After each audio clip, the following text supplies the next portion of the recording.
she actually suggested maybe you should be my boss. And I was like, Welcome to NDTR Spotlight, the corner of the internet, or NDTR Shine. I'm your host, Marie-Lorraine. It is so fun sitting and spotlighting NDTRs all across the country, and finding them can be challenging, but this one was a treat. Kelly actually DM'd or sent me an email just saying thank you for the content that we put out, and I was excited because I get to talk to an NDTR, so I emailed her back, tried to learn a little bit more about her, found out she was a Director of Nutritional Services, and I was like, hold the phone. What? So long story short, she agreed to be on the podcast, and I am so excited to sit down and learn about the things she's doing. We have not had an NDTR in her role on the podcast before, so this is definitely going to be a treat. She is a well-educated woman. She has a Bachelor of Arts in Nutrition and Dietetics from Concordia College, as well as a diploma in Fundamentals of Culinary Arts from Minnesota State Community and Technical College.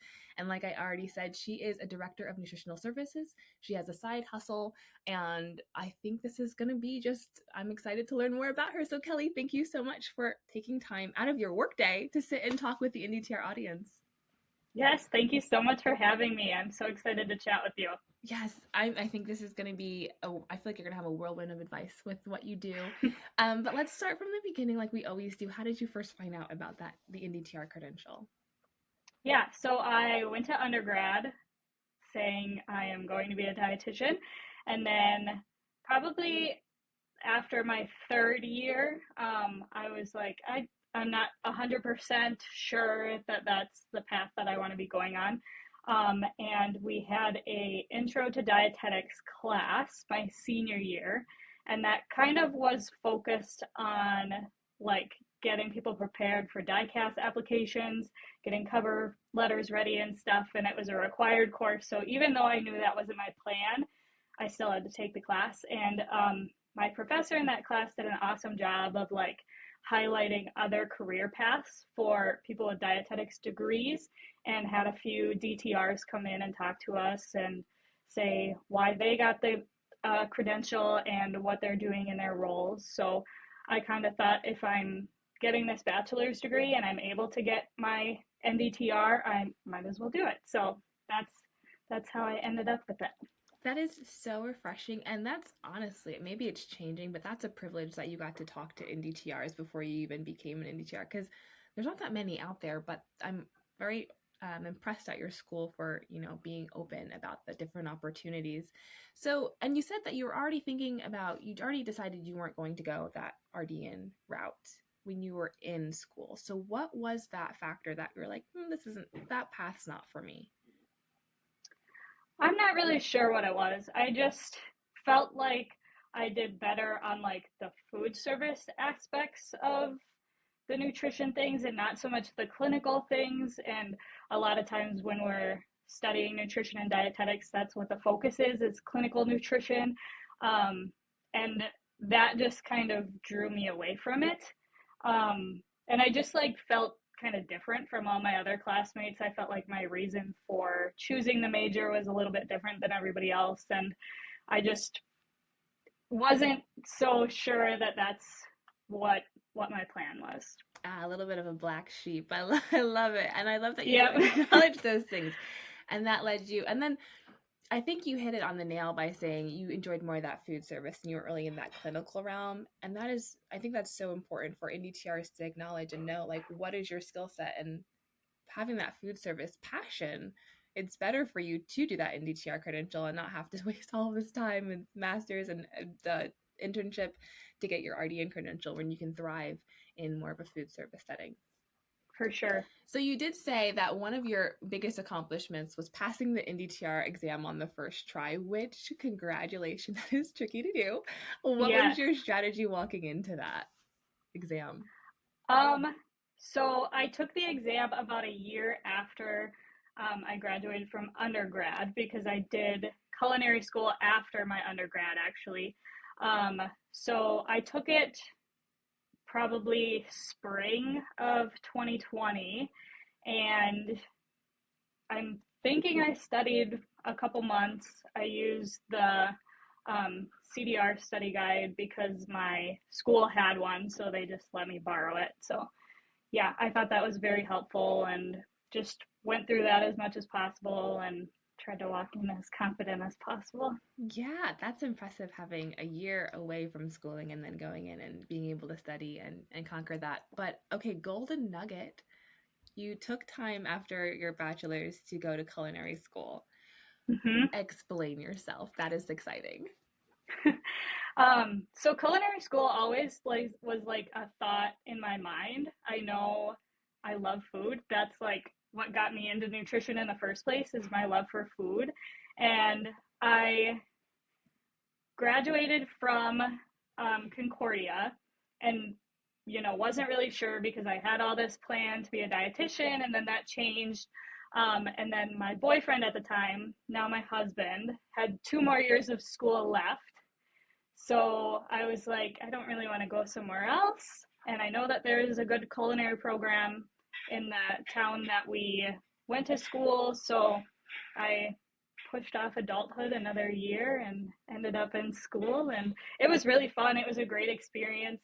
Um, the only thing that kind of stunk is that it was 2020. So um, the second semester of my 1 year program was online, and it's kind of hard to teach cooking online, but Yeah. it still was. I learned a lot and gained a lot of skills from that experience. I can't even begin to fathom what you learned in the school. So let me ask you this question for our audience. What was the parallels or how did your undergraduate degree accompany the skills and the knowledge that you learned in culinary school? Yeah, so I think in culinary school, they don't necessarily touch so much on like the chemical and biological aspects of food, um, which I think it like even just cooking is important to know. The best way to cook certain vegetables without them losing all of their nutrients and that kind of thing. So I think that being able to put those two knowledge bases together was really helpful and really interesting. Um, and then I did have to take a nutrition class for culinary school, and there was a lot of times that my chef was like, "Kelly, is that right? Kelly, does that sound okay?" And I was like, "Yep, you're doing great." Perfect. I love that combination. It's a beneficial combination, and I want to segue now into how you found your role as a director of nutritional services. But before I jump into that, I just want to make a comment of just how important it is to have NDTRs in that role. Where I currently work now, we have a food service director, great guy, but nutritional knowledge is like out the window. So the amount of conversations we have to have about like the importance of gluten-free bread is like mind-boggling to me. But for like us in the nutrition field, you're like, that's like, yeah, you like that's not even a question. So I'm really grateful that you are in this field and you're working in that capacity. So how did that kind of continue your story? How did that job pop up for you? Yeah, so my journey to get to this job was definitely, I don't know, just a whole bunch of stuff thrown at me at random times, and it just kind of worked out. So after I was done with culinary school, I worked at the college that I graduated from for a year as the residential dining supervisor. And that was a great job for me. It was very fun, got to work with the students and all that kind of stuff. And then my husband was offered a job back in our hometown, which was 270 miles from where we were living at the time.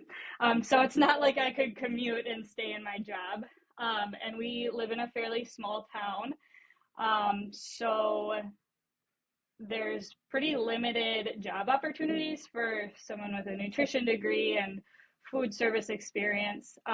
So I kind of took the first job that made sense to me, and that was just the cook and dietary aid job at the hospital in town. So the position that I took was a zero.6 FTE, meaning I was only guaranteed 24 hours a week. And I actually ended up taking like a $6 to $7 pay cut, but I saw us staying where we ended up, and I saw myself growing with the organization. So I kind of bit the bullet and took the job. And then a year into the job, I had my baby girl.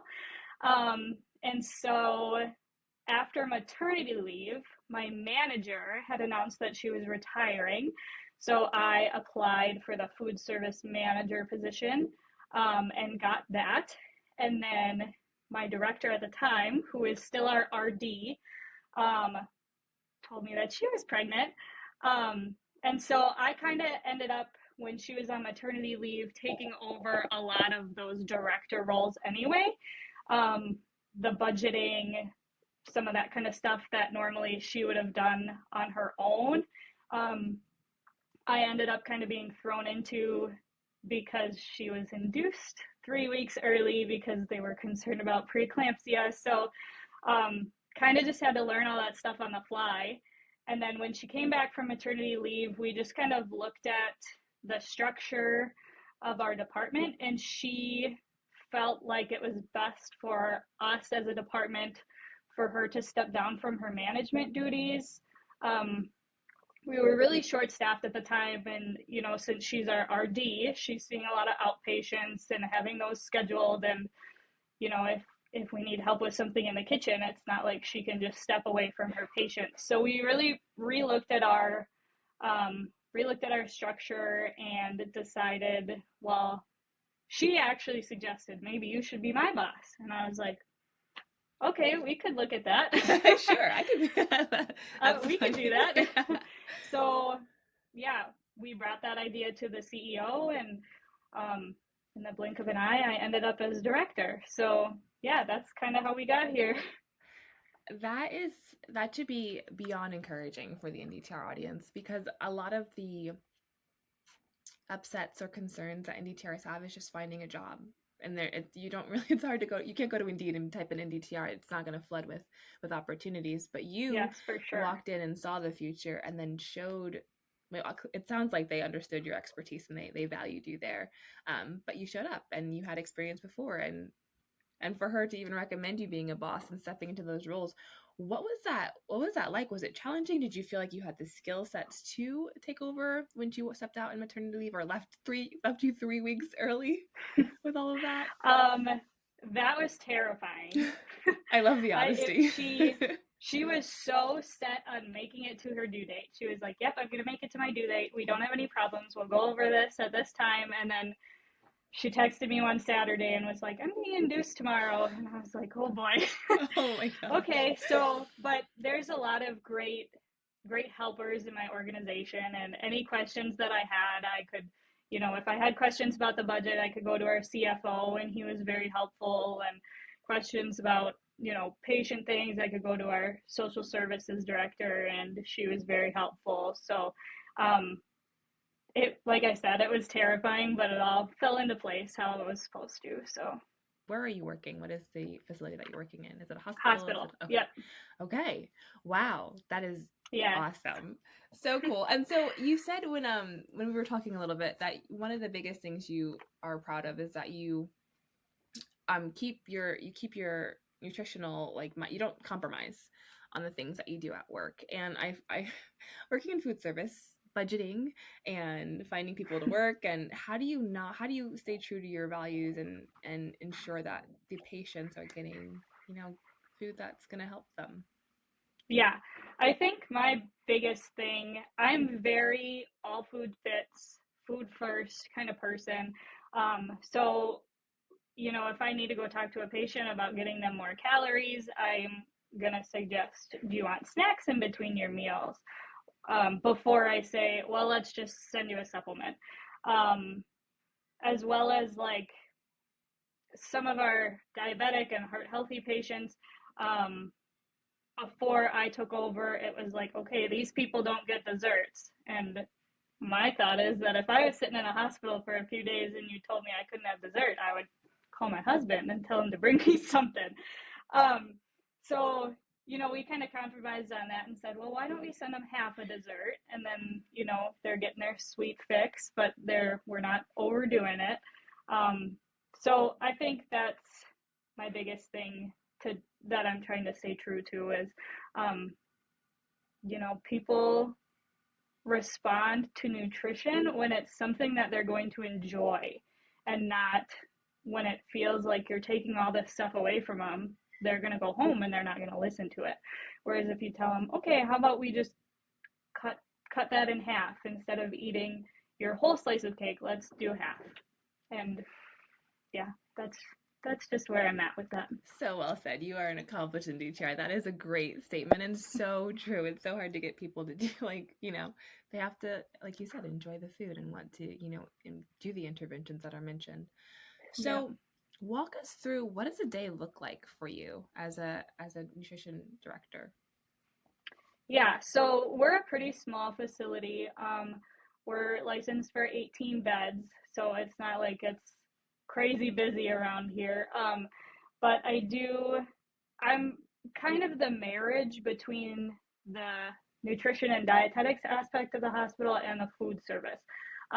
So I do a lot of kitchen management things, so, doing deposits, ordering, all of the staff management stuff, as well as, you know, um, putting forth some ideas on menu changes.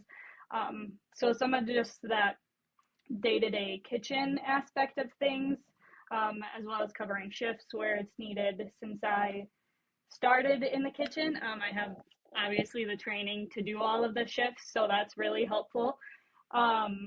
But then I also, if we have an inpatient that's pretty simple, needs simple nutrition education, I will go and do that.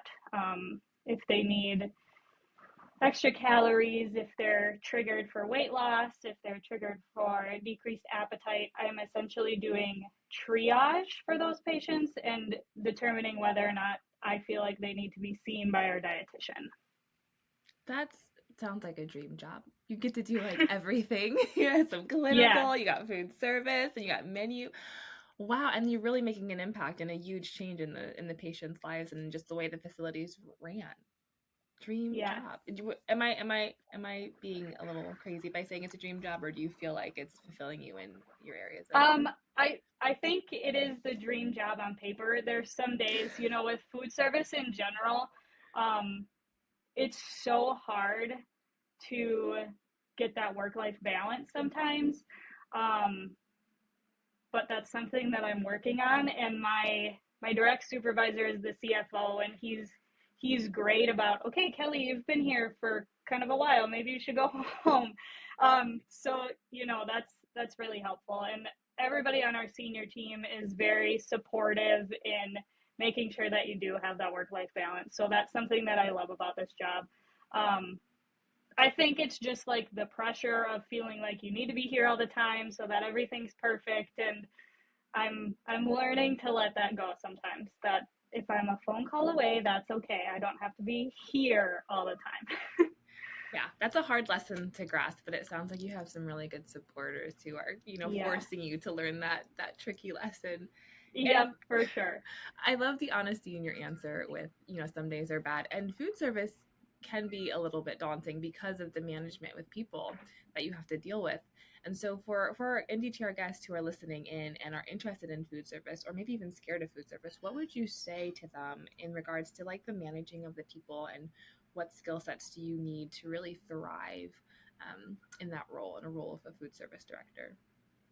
Yeah, I think just like, it sounds bad, but at some point you have to disengage from the person as a person, right? Like, I have great staff and they're all wonderful people, but sometimes when you're in a manager position, you need to forget that they're a friend of yours, and you just need to do what's best for the organization and for the job. Yes. And I think the other thing that I initially had a hard time with is that when I came on, I was the youngest person working in the kitchen, and I now am managing all of these people that are older than me. So kind of just having to show my expertise and my education and be able to show that I do know what I'm talking about. And despite my age, I really am the best fit for the job. So that having that confidence is definitely something that did not come naturally to me, and I have to constantly be reminded. I have to constantly remind myself of. But I think the more you tell yourself that you're awesome, the more you believe it. So I think that's a daily thing that people have to do, especially in the nutrition profession, because you have to come off as a professional. And you have the knowledge, you have the skills, but you're right, that is definitely something to work on throughout your entire career. yeah. So, yeah, thank you for bringing up that also, that generational differences with like managing people of different ages and older than you. That can be hard sometimes. Yes, For sure. very challenging at times, but yeah, like I said, I just remind myself that I'm here for a reason. You know what you're doing. So yep. with that in mind, so the RD that you're working with was like, you should be my boss. So tell us about the dynamic that you have with the dietitian and how your expertise as an NDTR and her expertise works together to really benefit your patients. Yeah, so I will say that she has definitely been a mentor to me in both the management aspect of the job and the nutrition aspect of the job.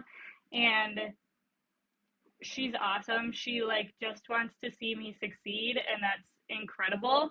And so like anytime I have questions about anything, or like the other day we had a swing bed referral and I was second guessing myself, and I was like, can you just like look this over again? Make sure that I'm making the right decision here. What is a swing bed referral? So we bring in patients for kind of a longer period of time, like longer than an acute, mostly for like rehab purposes, if they see physical therapy or occupational therapy, just to help get them back on their feet. It's a little bit more of like a transition between hospital and home, just making sure that patients are comfortable before they go home. And a lot of times they don't have any nutritional needs, but then sometimes they do. And so I'm learning to look those over still. Initially, it was our RD's job to be looking at those. And since I've kind of taken over the inpatient side of things, I'm working on that transition. And it's definitely a little bit of a learning curve, just because you have to know what to look for and be able to look at all of the notes. And so yeah, but like I was saying, I was second guessing myself on whether or not they would be appropriate if there was no nutrition issues. And she made fun of me a little bit, but then she was like, yes, you're right, you made the right call on that. So like I said, she just wants to see me succeed. And obviously, if there is ever anything that I can take off of her plate, that's a good thing for her. So we just have a great relationship, and we work very well together, I think. That is awesome. That is like, you guys are like the perfect picture of NDTR and dietitian working together to really improve the nutritional quality of the patients that you serve. So cool. So with your story, before we go into that, you have a side hustle. You gotta give us a little spiel about your side hustle. Let's learn about the Kelly that's not in the hospital. Yeah, so it's a little bit unorthodox for anybody in the dietetics world, I guess, but I run a little cake business out of my house. That's something that I've been interested in forever. I used to watch Cake Boss all the time as a kid. And that's just something I love to do. And I think that food is something that just makes people happy. And any way that I can help people with that, I am more than happy to do it. I love that. I feel like that fits your, I haven't talked to you very long, but it fits, you sound very consistent, because like heart healthy diet, like they need at least half a piece of cake if they're going to, because you're right, they're going to like order, I don't know, like one of those huge insomnia cookies or some weird brand that just, but you're like, let's give it to them to stop it. So I love that you're balanced. You sound like you're a very balanced individual, being able to still do cakes, and the education that you got, you kind of laid everything out really well. So what do you feel like is in the future for you? Do you feel like you'll stay here? Are you thinking of other things as a DTR? What's your thoughts there? I think right now I'm content with where I'm at. Education and credentialing wise, I did just take the CDM exam yesterday and passed. Congratulations! You gotta Yes, add that thank into your you. name. Yep, so I'll be adding a few more letters. So the next thing on my education list is I would like to go back and get my master's. I don't necessarily have any plans to do an internship or anything. In the state of Minnesota, you can be a licensed nutritionist with a master's degree and so many hours of professional practice. So that's kind of maybe what I'm aiming towards, but even just having a master's degree and having that extra education, I think will be very helpful in my profession right now. Yeah, that's so wise to continue to learn like that and pursue education and not feel rushed about it, but you're able Yeah, to learn it and then apply it. That's the best thing about yeah. taking your time with education. And then, so the CDM, what was the reasoning behind that credential? Getting that one. Um, so that's just like a little bit more focused on the food service aspect of the job than like the NDTR is. So if I can add some extra letters and kind of reinforce that knowledge that I already had, I figured why not. That's so refreshing. I love that. I love the ambition that you have in your career and pursuing it. So, with your story, what advice would you give to maybe your former self when you were a junior in college and you said, "I want to go the NDTR route"? What would you say to yourself then, knowing what you know now? I think I would say, everybody says that life is short, but your career really is really long. So even even though the plan was to be a dietitian and get out of an internship right away and start working as a dietitian, um, you have to roll with the punches and go with the flow. And you know, you your career is long, and you've got all kinds of time to get a master's degree. And if 20 years down the road I'm 40 something and decide I want to go back and do my internship, that's definitely still an option because I still got 20 more years left. So I think that that's something really important to look at. Mm, that is good. Like, take your time with your career. Yep, There's time. And that's not what the message is. When you're in your schooling, it's like, get it as fast as you can. for At least sure. that's what I feel like it is. So Yeah, that is refreshing advice. And I hope that I mean, everyone listening takes and holds on to that because you do have time. And then with the education you get, it's more quality because you take your time to really process and yeah. So learn. you're not just jamming it all in and just Dumping it out the making it next to day. pass your tests. And yeah, Yeah. yeah. There's So you more get to value apply to it a it. little bit and get some more. Yeah, yes. So I want to ask a few more questions for you. So 2024 is the year that dietitians have to get their master's degree. So I'm really hopeful that the NDTR credential is going to shine even more moving forward. And so I know you're a member of the academy, and then you're doing awesome things in your career as an NDTR. What are your hopes for the future for this credential in the field of dietetics? I think I I hope that it's just like more advertised and that more people are getting it, and that it's something that's taken seriously, because there's a lot of times that it's people don't know what a DTR is, so then they don't bother to ask, and it's not something important to them. So I think the academy, and I think they're doing a better job now of you know advertising it and highlighting it and all that stuff. And that's one thing that I love about what you're doing, is that you're really highlighting what an NDTR is, what we can do, and I think that that's awesome work. Yeah, and thank you for coming and sharing what you do because I can't do it without NDTRs who are willing to donate their lunch hour to share their really impressive career. So, Kelly, how can people reach out to you if they have other questions or just want to have a connection with another NDTR? Yeah, so I'm on LinkedIn, and I'm on Instagram, Facebook. Just hop into my DMs, and I'd be more than happy to chat. I love it. I love it. And anything else you'd like to share with the NDTR audience? Yeah, I'm kind of a new member to the academy. I was a member when I was in school, and then I let my membership lapse, and I recently have joined back up. And if anybody has suggestions or ideas on how I can kind of advocate for the DTR community, please feel free to let me know. I would love to be a voice for this, and highlight what we can do. And so if anybody has any suggestions, I am more than happy to listen to that. Kelly, thank you so much for your time. Thank you for sharing your story. If you enjoyed the interview, make sure you give it, or if you enjoyed the podcast or the spotlight, make sure to give it a thumbs up, share it with a friend, and then also you can connect with Kelly via the sources that she sent. And we'll see you in another spotlight.